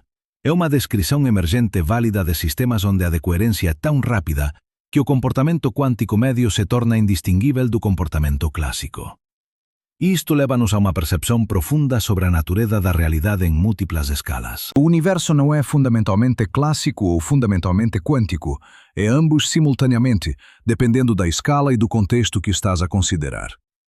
Ao nível dos átomos individuais, das partículas subatômicas, dos fotões e eletrões, a realidade é intrinsecamente quântica, governada por superposições, probabilidades, entrelaçamentos. Ao nível dos objetos macroscópicos, dos planetas e estrelas, das galáxias e superaglomerados, a realidade é efetivamente clássica, governada por trajetórias determinísticas, forças bem definidas, comportamento previsível. E entre estas duas escalas existe uma zona de transição fascinante, onde sistemas suficientemente pequenos para exibir efeitos quânticos, mas suficientemente grandes para interagir significativamente com o ambiente, mostram comportamentos híbridos, oscilando entre o quântico e o clássico dependendo das condições. Moléculas biológicas complexas, por exemplo, podem exibir efeitos quânticos como tunelamento e coerência em processos específicos como a fotossíntese ou o olfato, mesmo estando embebidas no ambiente quente e ruidoso de uma célula viva. Supercondutores e superfluidos, materiais mantidos a temperaturas próximas do zero absoluto, podem exibir comportamento quântico à escala macroscópica, com correntes elétricas que fluem sem resistência ou líquidos que sobem pelas paredes dos recipientes, desafiando a gravidade. Estes sistemas na fronteira entre o quântico e o clássico são laboratórios naturais para estudar como a estranheza quântica emerge e desaparece, como a decoerência opera em diferentes contextos, como a realidade macroscópica que experimentamos emerge do substrato microscópico que a sustenta. E quando contemplas esta imagem completa, quando consideras simultaneamente a escala cósmica que exploramos na primeira parte desta jornada e a escala quântica que acabamos de investigar, começas a perceber algo verdadeiramente extraordinário sobre a tua própria existência. Tú, este ser consciente que está a profesar estas palabras neste momento, es uma estrutura que abrange ambas as escalas, que conecta o infinitamente pequeno ao incomprensiblemente grande. Cada átomo no teu corpo obedece ás leis extrañas da mecánica cuántica. Existen superposicións, entrelázase con o ambiente, colapsa en estados definidos a través de interaccións incesantes. E, no entanto, a totalidade destes átomos, organizados en moléculas, células, tecidos, órganos, sistemas, cría un organismo macroscópico que se comporta clásicamente, que teñe unha posición definida no espazo, que segue trayectorias previsíveis, que interage con o mundo de acordo con as leis intuitivas da física newtoniana. É simultaneamente unha entidade cuántica e unha entidade clásica, un sistema onde a extrañeza microscópica dá origen á estabilidade macroscópica, onde o indeterminado se torna determinado, onde o nebuloso se torna sólido. E esta dualidade non é unha contradición, é a propia esencia da tua existencia, a ponte que conecta os dois extremos da escala cósmica, o elo que une o mundo das partículas ao mundo das galaxias. Mas mesmo esta comprensión profunda da relación entre escalas, mesmo esta percepción de como o cuántico e o clásico se entrelazan para criar a realidade que experimentas, aínda deixa questões fundamentais por responder. Porque até agora tratamos o espazo e o tempo como un palco fixo onde os eventos físicos se desenrolan, como un contentor estático que existe independentemente do seu conteúdo. Mas a relatividade de Einstein mostrou que esta visão é profundamente inadecuada, que o espazo e o tempo non son absolutos, non son fixos, non son independentes da matéria e energia que contém. E quando começamos a explorar a natureza do próprio espaço-tempo, quando investigamos como a geometria do cosmos se relaciona com o seu conteúdo, quando tentamos compreender o que significa realmente a curvatura do espaço e a dilatação do tempo, descobrimos que a nossa jornada através das escalas do universo está apenas a começar, que as revelações mais profundas e perturbadoras ainda estão por vir. Quando Einstein publicou a sua teoria da relatividade geral em 1915, Ele não estava simplesmente a propor uma nova teoria da gravidade para substituir a lei da gravitação universal de Newton. Estava a fazer algo muito mais radical e profundo. Estava a redefinir completamente a própria natureza do espaço e do tempo. Estava a transformar o palco estático, onde os eventos físicos se desenrolam, num ator dinâmico que participa ativamente no drama cósmico. Durante séculos, desde Newton até o início do século XX, os físicos tinham tratado o espaço e o tempo como entidades absolutas e imutáveis, como um contentor fixo que existe independentemente do seu conteúdo, como uma grelha tridimensional rígida através da qual os objetos se movem e sobre a qual as forças actuam. O espaço era simplesmente o vazio entre os objetos. O tempo era simplesmente o parâmetro que mede a duração dos processos, e ambos existiam de forma independente da matéria e energia que preenchiam o universo. Mas Einstein mostrou que esta visão é fundamentalmente incorreta, que o espaço e o tempo não são entidades separadas e absolutas, mas aspectos interligados de uma única estrutura quadridimensional chamada espaço-tempo, e que esta estrutura não é rígida e imutável, mas flexível e dinâmica, capaz de curvar-se, esticar-se, ondular em resposta à presença de matéria e energia. A gravidade, nesta nova visão revolucionária, não é uma força misteriosa que atua instantaneamente através do espaço vazio, como Newton tinha proposto, mas uma manifestação da curvatura do próprio espaço-tempo, uma consequência geométrica da forma como a massa e a energia deformam a estrutura do cosmos. Imagina o espaço-tempo como uma membrana elástica gigantesca, uma folha de borracha esticada em todas as direções. Quando colocas um objeto massivo sobre esta membrana, digamos uma bola de bowling, a membrana deforma-se, cria uma depressão, uma curvatura ao redor do objeto. Agora, se colocas uma bola de tênis na membrana perto da bola de bowling, a bola de tênis vai rolar em direção à depressão criada pela bola mais pesada. Não porque existe uma força invisível a puxá-la, mas simplesmente porque está a seguir a curvatura natural da membrana. Está a mover-se ao longo do caminho mais direto possível numa superfície curva. Esta é a essência da relatividade geral. Os objetos massivos curvam o espaço-tempo ao seu redor, e outros objetos movem-se ao longo das curvas criadas por esta deformação, seguindo o que os matemáticos chamam de geodésicas, os caminhos mais curtos possíveis numa geometria curva. A Terra orbita o Sol não porque existe uma força gravitacional a puxá-la em direção ao Sol, mas porque o Sol, com a sua massa colossal de aproximadamente 2 vezes 10 elevado a 30 kg, cria uma depressão profunda no espaço-tempo ao seu redor, e a Terra está simplesmente a seguir a curvatura desta depressão, a mover-se ao longo de uma geodésica que acontece ser uma elipse quase circular. Se pudesses visualizar o espaço-tempo ao redor do Sol, não verias um vazio uniforme, mas uma estrutura curva e deformada, como um funil gigantesco com o Sol no fundo e os planetas rolando ao longo das paredes deste funil em órbitas que refletem a geometria da curvatura. E quanto mais massivo é o objeto, mais profunda é a depressão que cria, mais extrema é a curvatura do espaço-tempo, mais dramáticos são os efeitos gravitacionais que produz. Mas a curvatura do espaço é apenas metade da história, apenas uma parte da revolução conceptual que Einstein desencadeou. Porque o espaço-tempo não é apenas espaço, é uma fusão inseparável de espaço e tempo, e quando a massa curva o espaço, também curva o tempo, também afeta a taxa a qual os relógios fazem tic-tac, a velocidade a qual os processos físicos se desenrolam.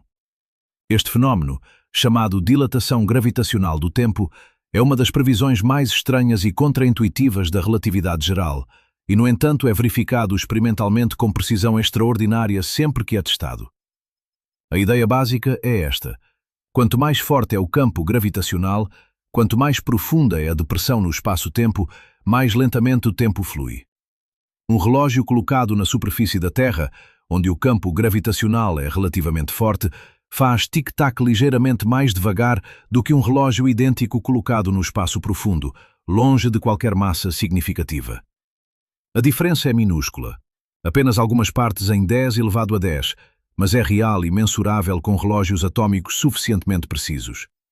Em 1971, 2 físicos chamados Joseph Haffel e Richard Keating realizaram uma experiência elegante e direta para testar esta previsão. Colocaram relógios atômicos extremamente precisos em aviões comerciais e voaram ao redor do mundo, uma vez em direção a leste e uma vez em direção a oeste, e depois compararam os relógios dos aviões com relógios idênticos que tinham permanecido no solo. Os resultados confirmaram exatamente as previsões da relatividade geral. Os relógios nos aviões, que tinham passado tempo a altitudes mais elevadas onde o campo gravitacional é ligeiramente mais fraco, estavam ligeiramente adiantados em relação aos relógios no solo, exatamente pela quantidade que Einstein tinha previsto décadas antes. Este não é um efeito teórico abstracto, não é uma curiosidade matemática sem consequências práticas. É um fenômeno real e mensurável, que tem de ser levado em conta em qualquer tecnologia que dependa de medições precisas do tempo. O sistema de posicionamento global, o GPS, que usas no teu telemóvel para navegar pelas ruas da tua cidade, depende de uma rede de satélites que orbitam a Terra a aproximadamente 20.000 quilômetros de altitude, cada um equipado com relógios atômicos extremamente precisos. Estes satélites transmitem sinais de rádio que incluem a hora exata em que o sinal foi enviado, e o teu receptor GPS calcula a tua posição medindo o tempo que os sinais de múltiplos satélites levam a chegar até ti.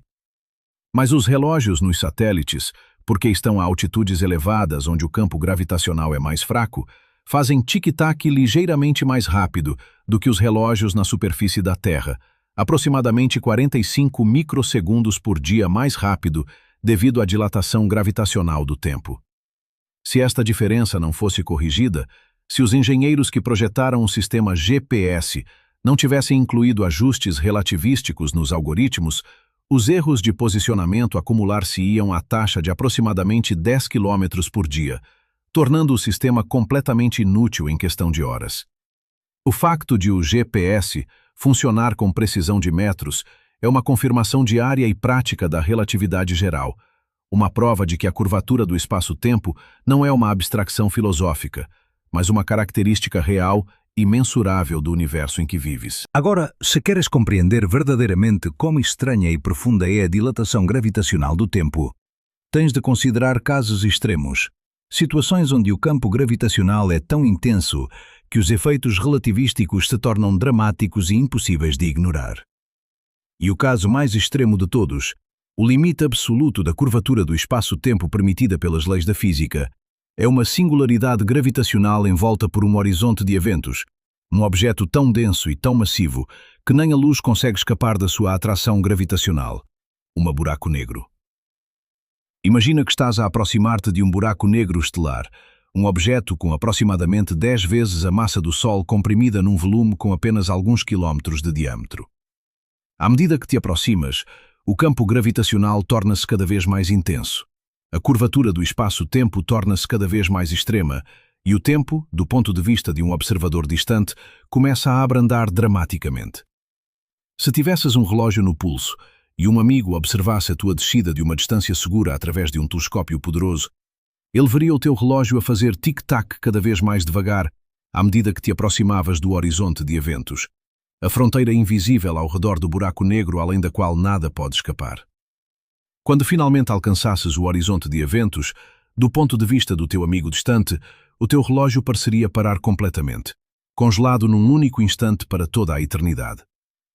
Ele nunca te veria cruzar o horizonte, nunca te veria cair para dentro do buraco negro, porque a luz que refletes demora cada vez mais tempo a escapar do campo gravitacional intenso, e os fotões finais que conseguem escapar antes de cruzares o horizonte são esticados para comprimentos de onda cada vez maiores, deslocados para o vermelho até se tornarem invisíveis. Mas da tua própria perspectiva, da perspectiva de alguém em queda livre em direção ao buraco negro, nada de especial acontece quando cruzas o horizonte de eventos. O teu relógio continua a facer tic-tac normalmente. O tempo flui para ti exactamente como sempre fluiu, e cruzas o horizonte num tempo finito e ben definido, sen sequer perceber que pasaste un ponto de non retorno.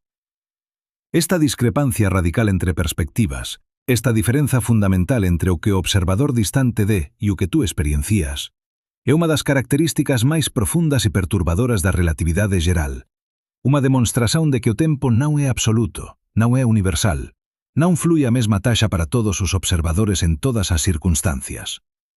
O tempo é relativo, dependente da tua posição no campo gravitacional, da tua velocidade a través do espaço, da tua trajetória a través do espaço-tempo curvo. E em situações extremas, como perto de um buraco negro, esta relatividade torna-se tão dramática que observadores diferentes podem discordar fundamentalmente sobre a ordem temporal dos eventos, sobre o que aconteceu primeiro e o que aconteceu depois, sobre quanto tempo decorreu entre dois acontecimentos.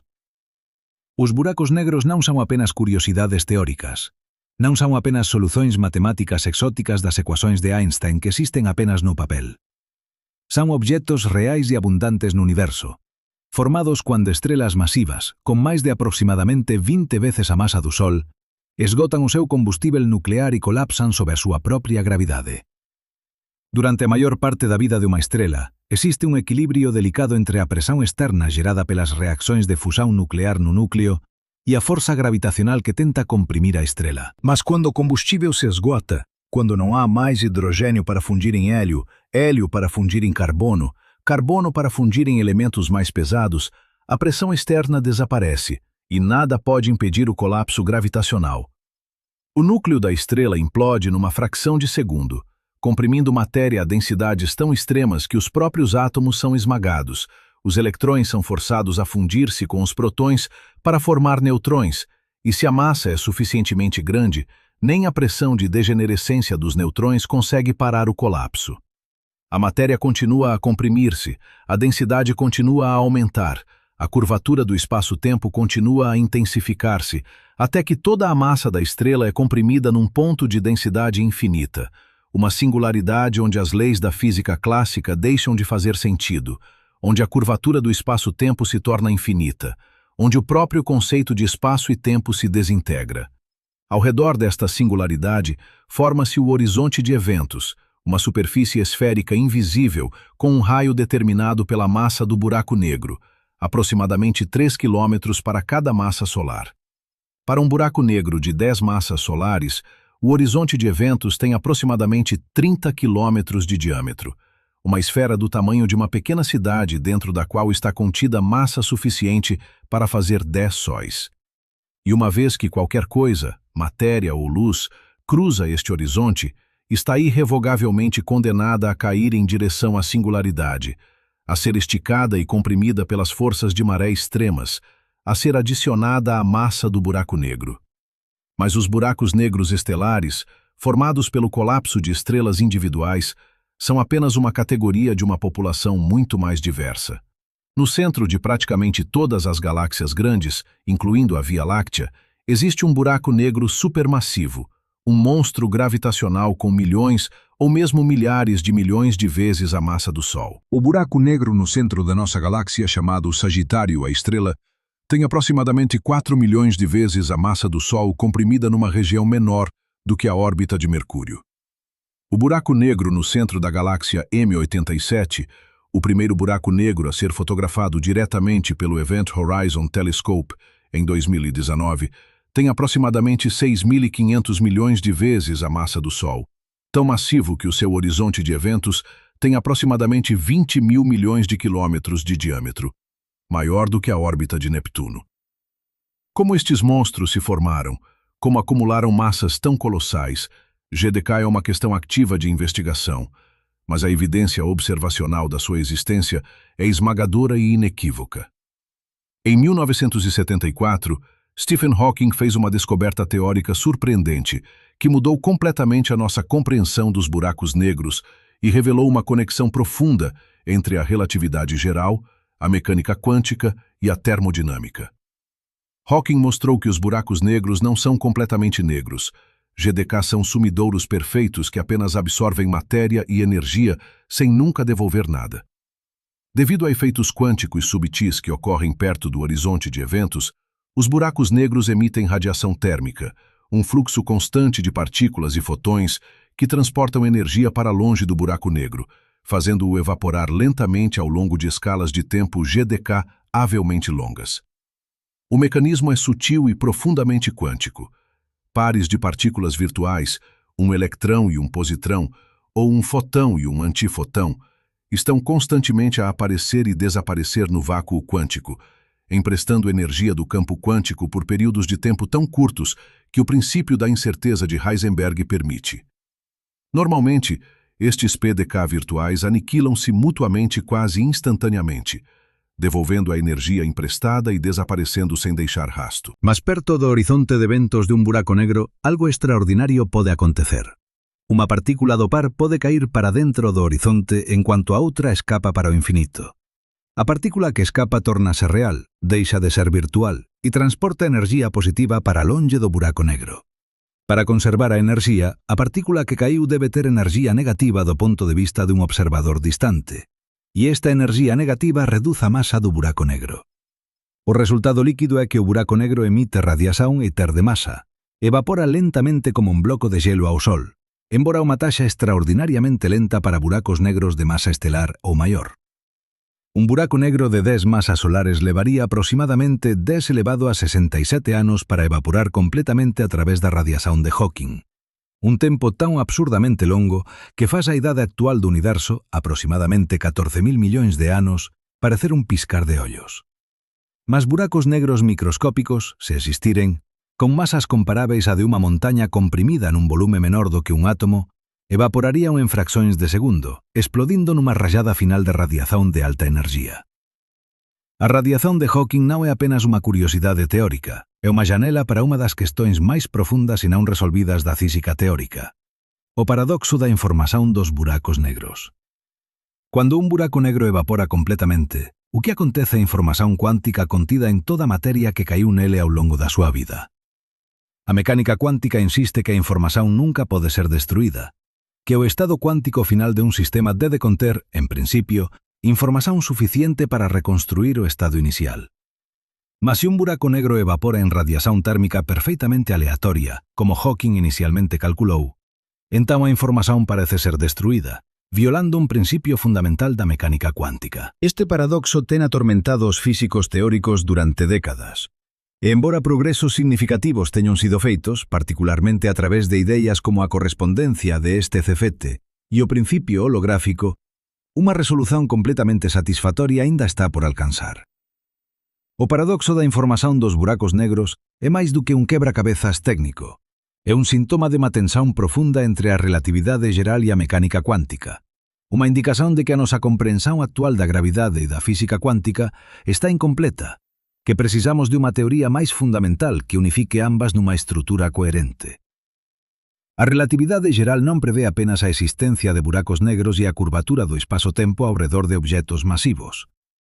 Prevé tamén que eventos cataclísmicos envolvendo masas enormes en movimento acelerado deben producir ondulacións no prido do espazo-tempo, ondas gravitacionais que se propagan a velocidade da luz, transportando enerxía e información a través do cosmos. Einstein derivou esta previsión ya en 1916, apenas un ano após publicar a teoría completa da relatividade geral. Mas ele propio dubidaba que estas ondas porque son extraordinariamente fracas, mesmo cando producidas pelos eventos máis violentos do universo. Imagina dúas estrelas de neutróns, cada unha con aproximadamente 1,5 veces a masa do Sol comprimida nunha esfera de apenas 20 km de diámetro, orbitando unha a outra veluz, aproximándose en espiral cada vez máis rápido a medida que perden enerxía a través da emisión de ondas gravitacionais, até finalmente colidiren e fundírense nunha explosión de enerxía tan intensa que por unha fracción de segundo brilla máis do que todas as estrelas da galaxia combinadas. Este evento cataclísmico produce ondas gravitacionais que se propagan a través do espazo-tempo como ondulaciones nunha lagoa, esticando e comprimindo alternadamente o espazo a medida que pasan. Mas cando estas ondas chegan á Terra, depois de viaxar en talvez millares de millóns de anos luz a través do cosmos, a amplitude da distorsión é absurdamente pequena, aproximadamente unha parte en 10 elevado a 21. Isto significa que se unha onda gravitacional pasar pela Terra, a distancia entre dois pontos separados por 4 kilómetros muda en aproximadamente 1/1000 do diámetro de un protón, unha distorsión tan minúscula que parece imposible de medir. E, no entanto, en 14 de setembro de 2015, os detectores xemios do Laser Interferometer Gravitational Wave Observatory, LIGO, localizados en Hanford, Washington e Livingston, Luisiana, detectaron simultáneamente un sinal inequívoco, unha onda gravitacional producida pela fusión de dois buracos negros, cada un con aproximadamente 30 veces a masa do Sol, a uma distância de aproximadamente 1.300 milhões de anos-luz da Terra. O sinal durou apenas uma fração de segundo, um chilrear característico que aumentou em frequência e amplitude à medida que os buracos negros espiralavam um em direção ao outro. Depois terminou abruptamente quando se fundiram num único buraco negro maior. Este evento, catalogado como GW 150.014 de setembro, marcou o início de uma nova era na astronomia, a era da astronomia de ondas gravitacionais, onde podemos observar o universo não através da luz electromagnética, mas através das próprias ondulações do espaço-tempo.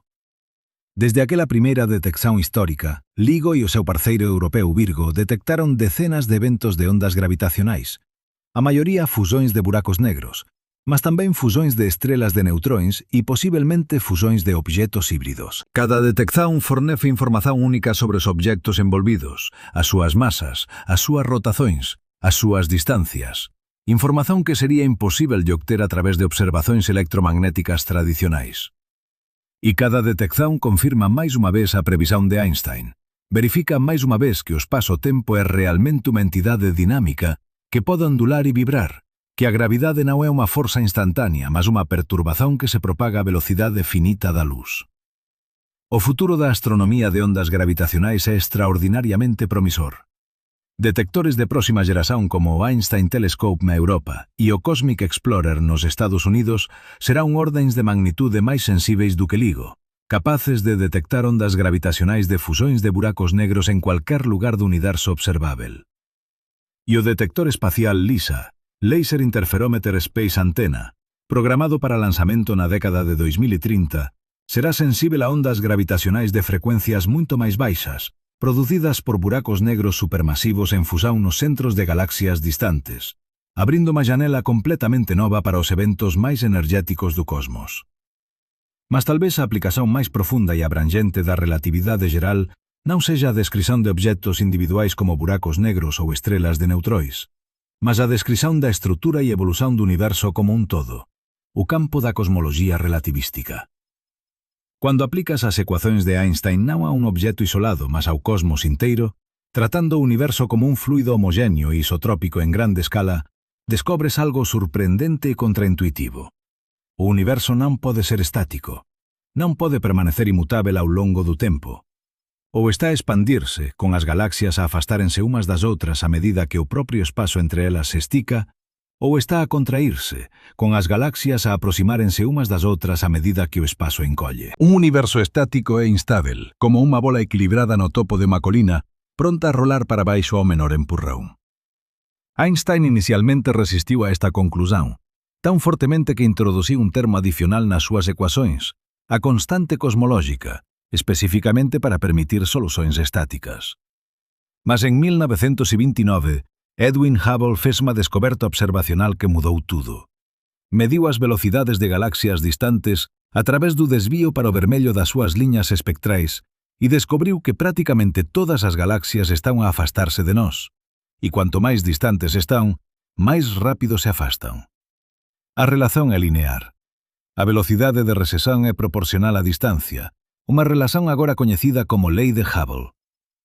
A constante de proporcionalidade, a constante de Hubble, mede a taxa de expansão do universo, e o seu valor actual é aproximadamente 70 km por segundo por megaparsec, o que significa que uma galáxia a 1 megaparsec de distancia, aproximadamente 3,26 milhões de anos-luz, está a afastar-se de nós a aproximadamente 70 km por segundo, e uma galáxia a 2 megaparsecs está a afastar-se a aproximadamente 140 km por segundo, e assim por diante.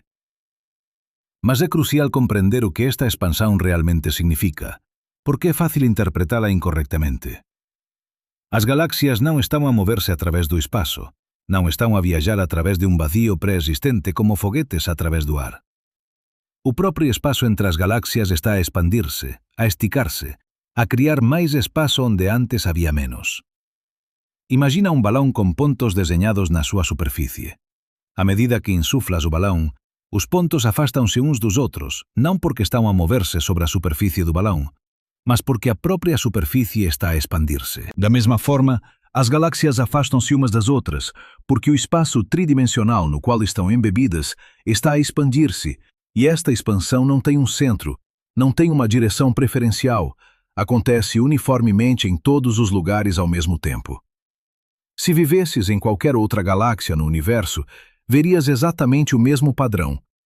Todas as outras galáxias a afastarem-se de ti, com velocidades proporcionais às suas distâncias. A expansão do universo não significa que estás no centro, significa que não existe centro, que o universo é homogêneo e isotrópico em grande escala, que parece o mesmo de qualquer ponto de observação.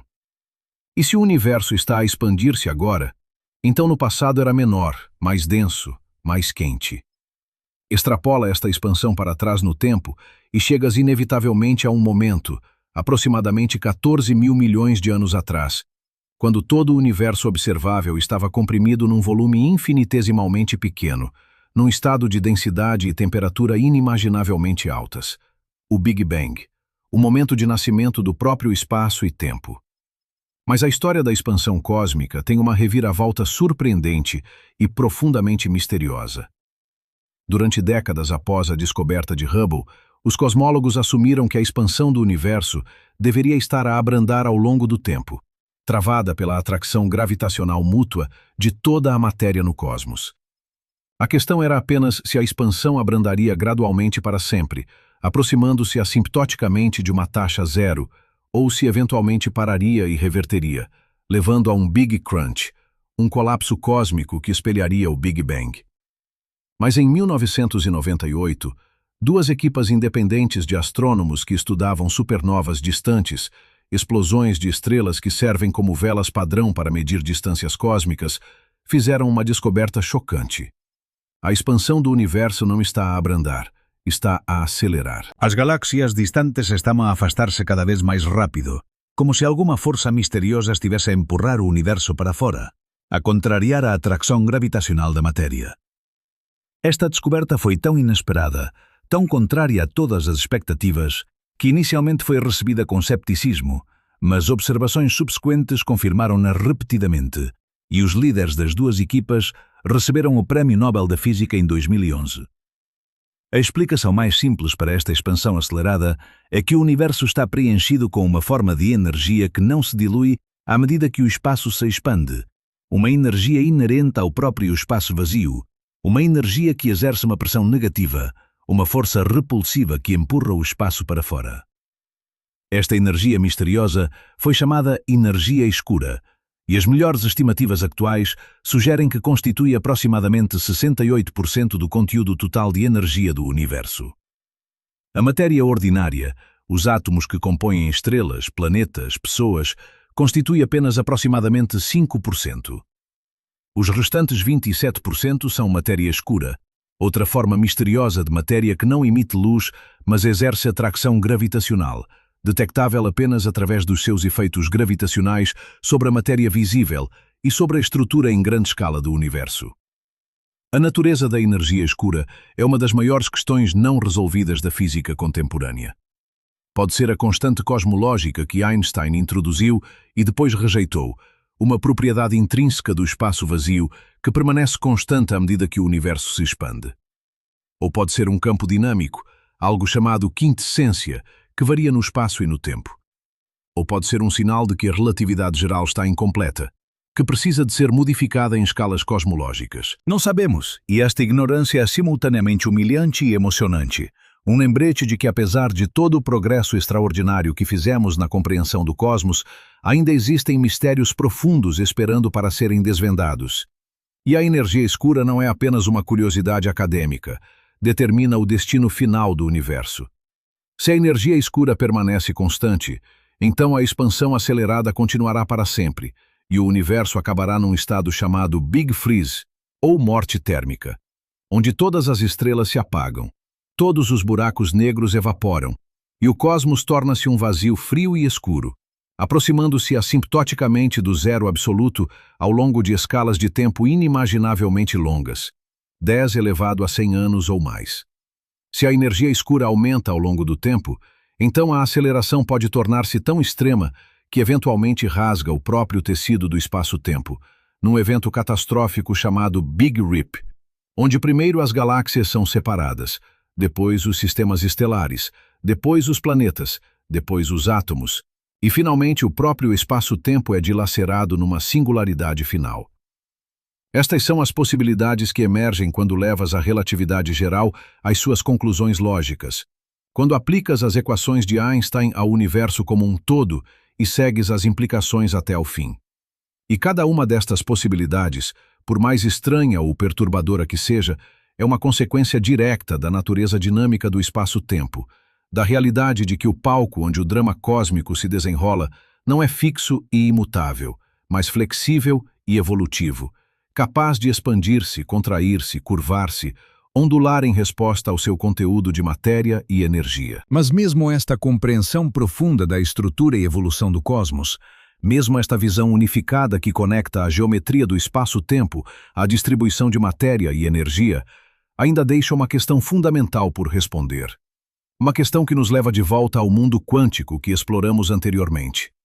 O que acontece quando tentas aplicar a mecânica quântica ao próprio espaço-tempo, quando tentas compreender a estrutura do cosmos não apenas em escalas cósmicas, mas em escalas tão pequenas que a própria noção de geometria suave se desintegra? Esta questão não é meramente acadêmica, não é apenas um exercício intelectual para físicos teóricos que gostam de contemplar abstrações matemáticas. É uma questão que toca o próprio coração da realidade, que determina se a nossa compreensão atual do universo é fundamentalmente completa ou se existe uma camada mais profunda, mais fundamental, esperando para ser descoberta. Porque aqui está o problema central que enfrentamos. A relatividade geral, esta teoria magnífica que descreve a gravidade como curvatura do espaço-tempo, que prevê buracos negros e ondas gravitacionais e a expansão do universo, trata o espaço-tempo como um contínuo suave, como uma geometria diferenciável, onde podes calcular derivadas e integrais, onde as distâncias e os ângulos variam continuamente.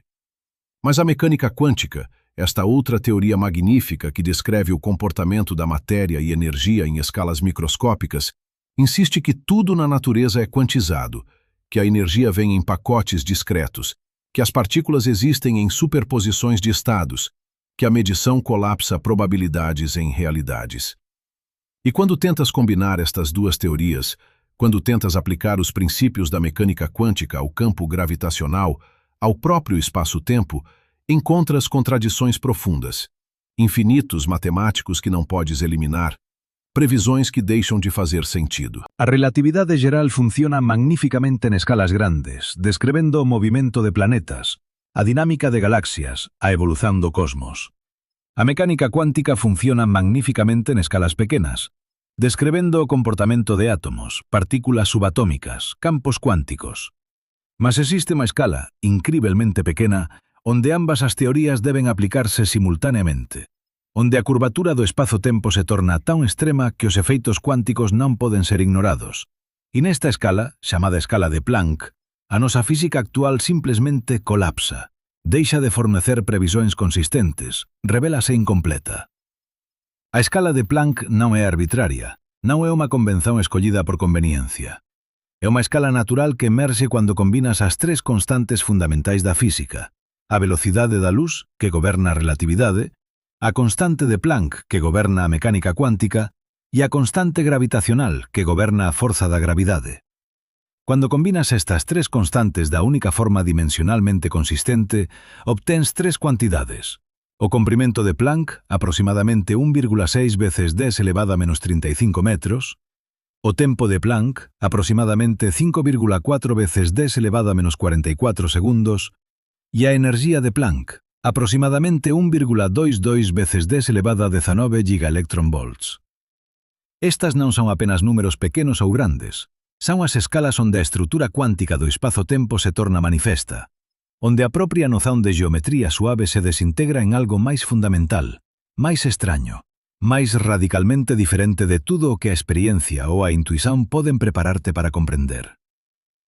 Para colocar o comprimento de Planck en perspectiva, considera que un protón, unha das partículas subatómicas que exploramos anteriormente, ten un diámetro de aproximadamente 1 centómetro, 10 elevado a menos 15 metros. O comprimento de Planck é 20 ordens de magnitude menor do que isto. Tan menor en relación a un protón, cuanto un protón é menor en relación a 100.000 kilómetros. Se expandises un protón até o tamaño da Vía Láctea, O comprimento de Planck sería aproximadamente do tamaño dunha célula bacteriana. Esta é a escala onde a gravidade cuántica se torna importante, onde o espaço-tempo deixa de ser un continuum suave e revela a súa estrutura discreta subjacente, onde as flutuações cuánticas da geometría se tornan tan violentas que a propia noção de distancia e tempo perde o significado clásico. E o que acontece nesta escala? Ninguén sabe con certeza, porque non temos unha teoría completa e testada da gravidade cuántica. Non temos ecuações que descreban consistentemente o comportamento do espaço-tempo cando os efeitos cuánticos e gravitacionais son ambos importantes. Mas temos pistas, temos candidatos teóricos, temos estruturas matemáticas que tentan preencher esta lacuna. E embora nenhuma destas teorías esteja completamente desenvolvida ou empíricamente verificada, todas elas suxeren que a realidade a escala de Planck é radicalmente diferente de tudo o que observamos en escalas maiores. As soluções máis extremas da relatividade geral, as singularidades no centro dos buracos negros e no momento inicial do Big Bang, son precisamente os lugares onde esta incompleteness se torna máis obvia e máis problemática. Uma singularidade, na linguaxen da relatividade geral, é un ponto onde a curvatura do espaço-tempo se torna infinita, onde a densidade de materia e enerxía se torna infinita, onde as ecuações de Einstein deixan de fornecer previsões significativas. No centro de un buraco negro, toda a masa colapsada está comprimida nun ponto de volume cero e densidade infinita. No momento do Big Bang, todo o universo observável estaba comprimido nun ponto de volume cero e densidade infinita. Mas infinitos na física são quase sempre sinais de que a teoria está a ser aplicada para além do seu domínio de validade, que estás a fazer perguntas que a teoria não foi construída para responder. E no caso das singularidades, o problema é claro. Quando a densidade e a curvatura se tornam suficientemente extremas, quando te aproximas da escala de Planck, os efeitos quânticos que a relatividade geral ignora tornam-se dominantes e precisas de uma teoria quântica da gravidade para descrever o que realmente acontece. A relatividade geral prevê que as singularidades existem, mas simultaneamente revela a sua própria limitação ao fazê-lo, ao produzir previsões infinitas que sinalizam a necessidade de uma física mais profunda. Então, o que substitui a singularidade quando incluís os efeitos quânticos? Diferentes abordagens à gravidade quântica oferecem diferentes respostas, mas todas concordam num ponto fundamental. A singularidade clássica, o ponto de densidade infinita, não existe realmente. É um artefacto de tratar o espaço-tempo como um contínuo suave, quando na realidade, à escala de Planck, o espaço-tempo tem uma estrutura discreta, granular, quântica. No centro de um buraco negro, em vez de uma singularidade pontual, pode existir uma região minúscula, do tamanho de Planck, onde a geometria do espaço-tempo flutua quanticamente, onde a densidade é extremamente alta, mas finita, onde as leis da física permanecem bem definidas, embora radicalmente diferentes das leis clássicas. No momento do Big Bang, em vez de um ponto inicial de densidade infinita, pode ter existido um estado quântico primordial, uma fase onde o tempo e o espaço ainda não tinham emergido como conceitos clássicos distintos, onde o universo era uma superposição quântica de geometrias possíveis, onde a própria noção de antes e depois perde significado, porque o tempo ainda não existia como dimensão separada. Estas ideias não são especulação selvagem. São consequências sérias de tentativas rigorosas de construir uma teoria quântica da gravidade.